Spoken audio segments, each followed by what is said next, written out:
میرب نے اپنی قمیض اتاری اور ہادی سے کہنے لگی، یہ لیں، میرا جسم حاضر ہے، لیکن خدا کے لیے مجھے اذیت مت دیجیے گا۔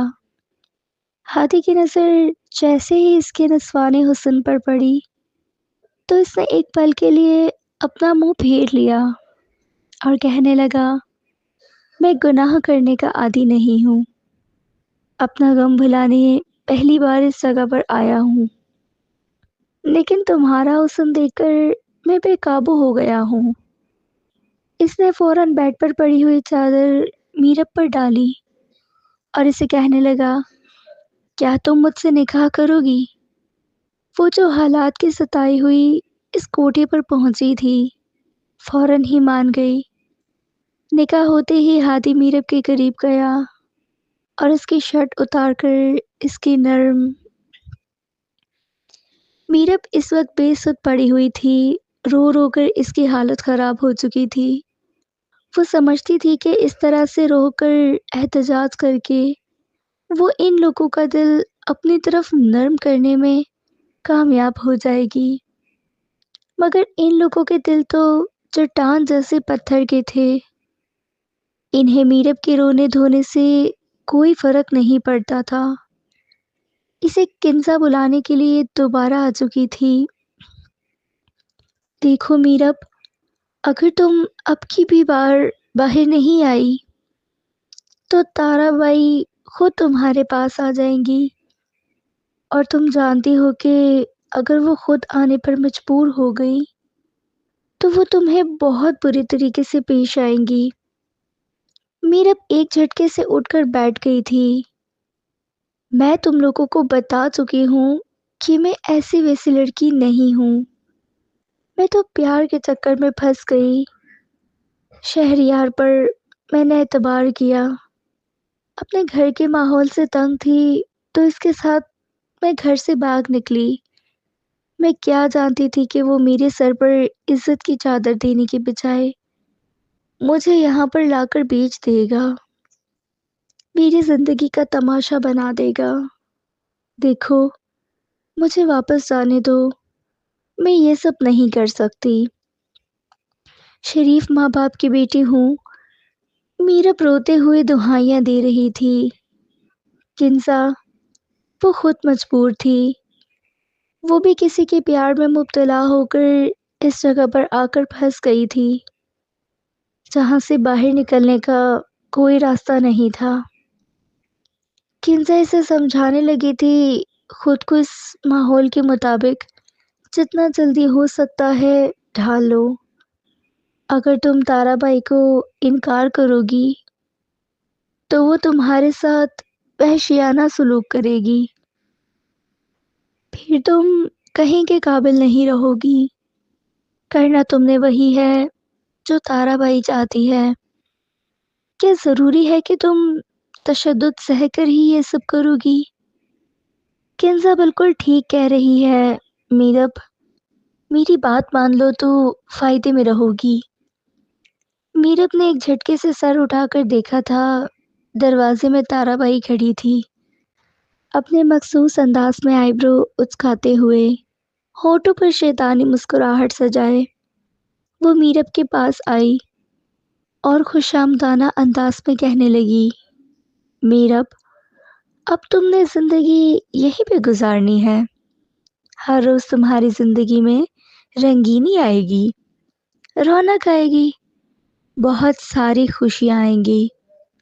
دیکھو، اب تم یہاں پر آ گئی ہو، اپنی مرضی سے آئی ہو یا زبردستی لائی گئی ہو، مگر اب تمہارا یہی ٹھکانہ ہے اور تم اسے ذہنی طور پر قبول کر لو، ورنہ تم جانتی ہو کہ مجھے اپنی بات منوانے کے بہت سارے طریقے آتے ہیں، مگر میں یہ سب نہیں کر سکتی۔ میرب ایک بار پھر سے رونے لگی تھی۔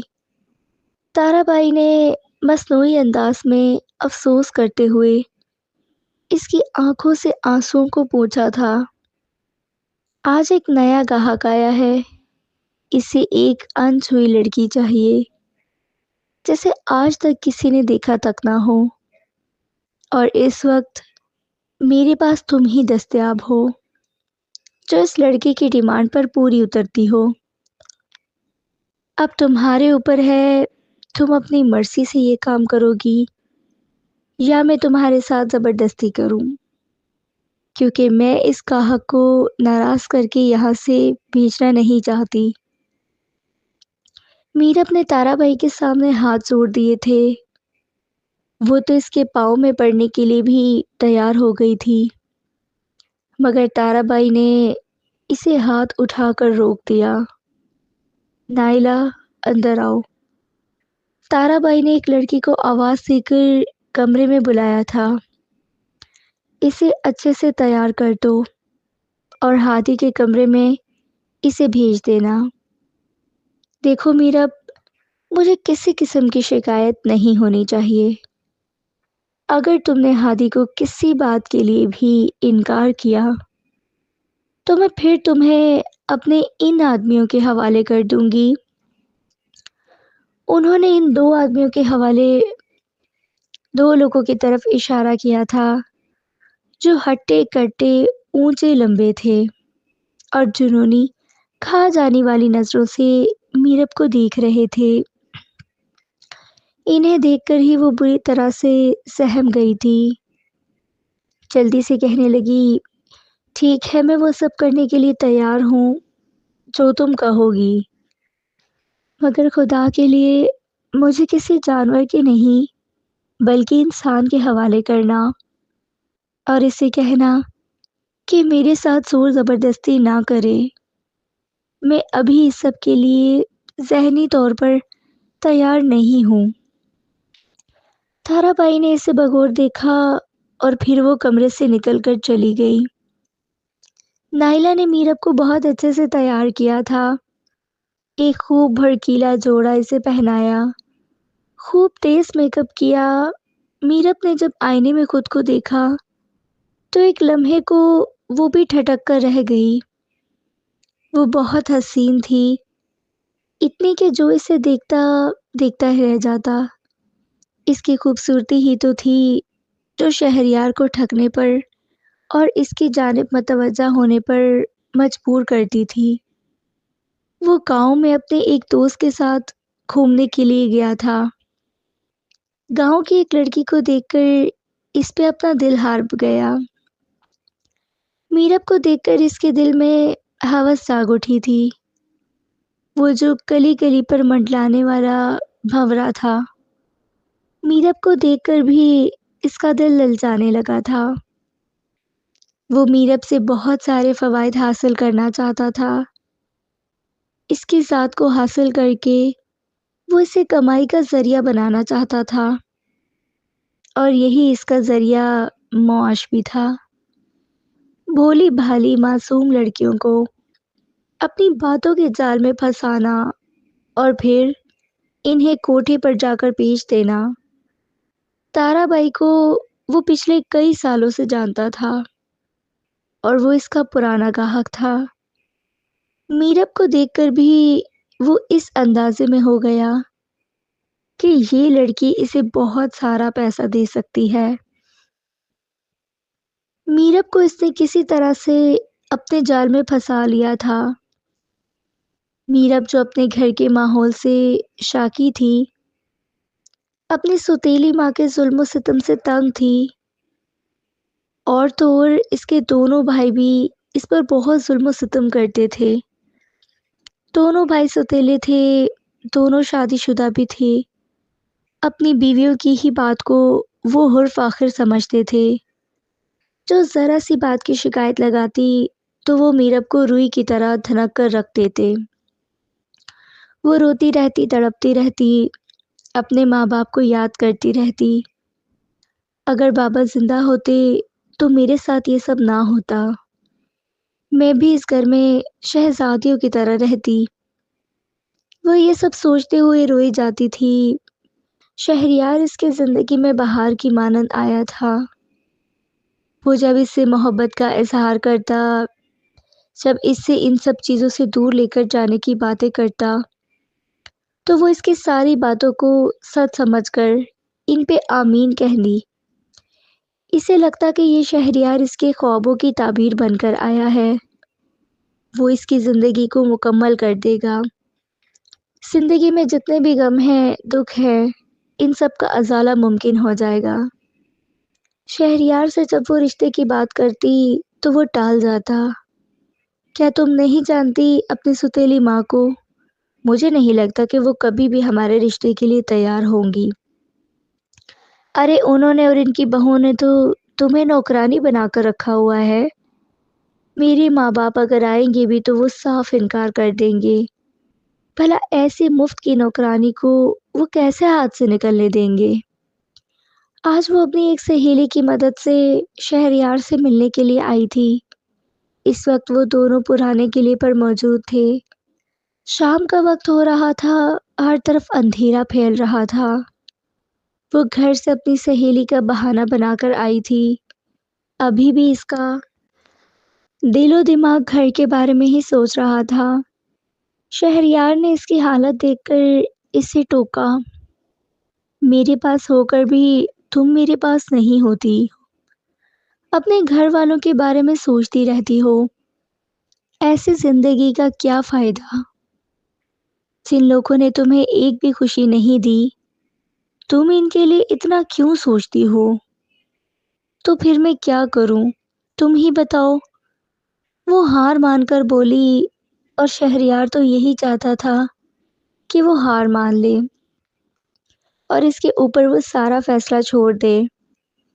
تب وہ ہنستے ہوئے کہنے لگا کہ اپنے گھر والوں کو چھوڑ دو، میرے ساتھ بھاگ چلو، ورنہ وہ کبھی بھی تمہیں میرے ساتھ شادی نہیں کرنے دیں گے۔ اور اگر ایک بار میرے ماں باپ کو انہوں نے انکار کیا تو دوبارہ میرے ماں باپ بھی کبھی تمہیں بہو کے روپ میں قبول نہیں کریں گے۔ میں اپنے ماما بابا کو بہت اچھے سے جانتا ہوں، وہ بہت ضدی ہیں۔ ایک بار اگر کسی بات کے لیے انکار کر دیں تو وہ کبھی بھی اس کے لیے رضامند نہیں ہوتے۔ اس لیے میں کہتا ہوں کہ میرے ساتھ بھاگ چلو۔ میں گھر جا کر امی ابو کو سب کچھ بتا دوں گا کہ کن حالات میں ہمیں اس سے شادی کرنی پڑی، ہمیں یہ قدم اٹھانا پڑا۔ اس سب کے لیے بہت بڑے حوصلے کی ضرورت تھی جو کہ میرب کے پاس نہیں تھا، مگر شہریار کی محبت نے اسے یہ حوصلہ دے دیا تھا۔ اور ویسے بھی جب سے اس نے اس کی سوتیلی ماں کے ایک بڑی عمر کے آدمی کے ساتھ اس کی شادی کرنے کا فیصلہ کر چکی ہے، تو تب ایک رات وہ اپنے کپڑے اور ضروری چیزیں لے کر رات کے اندھیرے میں اپنے گھر والوں کے منہ پر کالک مل کر باہر نکل آئی تھی۔ کچے موڑ پر ہی شہریار اپنی بائک لیے اس کا منتظر تھا۔ اسے دیکھ کر اس کے لبوں پر جاندار مسکراہٹ آ گئی تھی۔ تو شکار جال میں پھنس ہی گیا۔ آخر یہ لڑکی دیکھنے میں اتنی بے وقوف تو نہیں لگتی تھی۔ چلو اچھا ہے، اس کی بے وقوفی سے تو مجھے فائدہ ہوا۔ شہریار اسے لے کر اپنے فلیٹ میں آ گیا تھا۔ کتنے دن تک اس کی ذات سے فائدہ اٹھاتا رہا۔ جب بھی میرب اس سے نکاح کی بات کرے تو اسے ٹوک دیتا۔ ارے میرب، آخر اتنی جلدی کس بات کی ہے؟ میں تمہارے ساتھ ہوں، ہمیشہ کے لیے تمہارے پاس ہوں، تمہیں یہاں تک لے کر آیا ہوں تو باقی زندگی بھی تمہارے ساتھ ہی گزاروں گا، تم سے شادی ضرور کروں گا، میں تمہیں کبھی بیچ راستے میں نہیں چھوڑوں گا۔ اور وہ بے وقوف لڑکی آنکھیں بند کر کے اس کے سارے وعدوں پر یقین کر چکی تھی، جیسے شہریار کی ہر بات ہی تو سچ ثابت ہوگی۔ اور جب شہریار کا دل بھر گیا تو ایک دن کہنے لگا، چلو آؤ، میں تمہیں اپنے ماں باپ سے ملوانے کے لیے لے چلوں۔ اس دن اس نے میرب کو بہت اچھے سے تیار ہونے کا بولا تھا۔ وہ خوش تھی کہ آج وہ دونوں نکاح کر لیں گے، دونوں ایک ہونے جا رہے ہیں۔ مگر جب اسے اپنے گھر لے جانے کے بجائے ایک کھوٹے پر لے کر آ گیا تو اسے یقین ہی نہیں آ رہا تھا کہ شہریار اسے اتنا بڑا دھوکہ دے سکتا ہے، شادی کرنے کے بجائے وہ اسے بیچ سکتا ہے۔ تارا بائی نے شہریار کو اس کی منہ مانگی رقم ادا کی تھی۔ تارا بائی بھی جان گئی تھی کہ لڑکی سونے کی چڑیا ثابت ہوگی۔